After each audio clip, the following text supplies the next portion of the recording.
Hi, I'm head weather analyst Philip Duncan. The weekend is upon us and sorry to tell you there is some rain on the way again, but there is some sunny weather on the way for next week as well, so it all evens out. Let's have a look at the satellite map.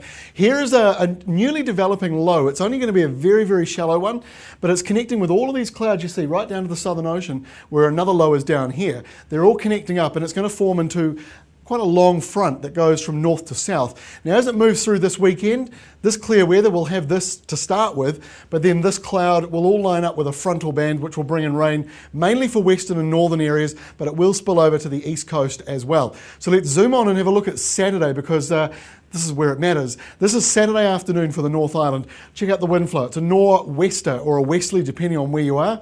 So that means sunny weather, or fairly good weather actually, I think, for the east coast, warm and sunny with light winds. In the western north, the clouds will build, and then this is the rain that's coming on, and you can see some heavy falls in there, possibly coming in for Taranaki and Northland as well. The good news is, compared to the other rain systems this week, it's quite fast moving.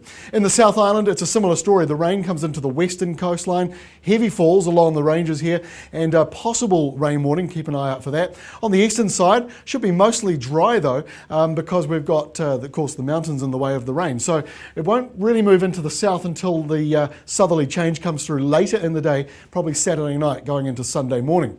Speaking of Sunday, let's have a look at that now. So here is, this is around about lunchtime Sunday. The rain has cleared away to the east now. The wind and all of that certainly coming in from the Southern Ocean, and that's why the temperatures are going to drop a bit.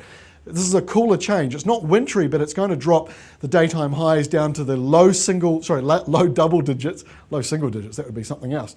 So you'll be getting highs of around 12, 13 degrees on Sunday for the deep south. And the winds will be cooler, generally speaking, just about everywhere, apart from the northeast. Bay of Plenty, you might still be fairly warm. On Monday, it gets even better. The winds die out. Here's our next high coming on in, and that's going to push on through, pushes away all that rubbish. The Southern Ocean getting fairly active now, and that's as to be expected as we head into autumn. And just skipping ahead to Wednesday, well, the high sort of pushes through for Tuesday, lingers for Wednesday, and also for Thursday, but there are a couple of blemishes. One is in the deep south, and that's because the centre of the high is really in the middle here. So the deep south will see some systems coming in from the Southern Ocean, and the other one to point out is the easterly flow around the top of that high that will drive in some rain or cloud for the far north, probably as early as Wednesday, and then that could drop further south as we head into Thursday and Friday. So not completely perfect, but certainly a big step up from last week. That's all from me. Have a great weekend.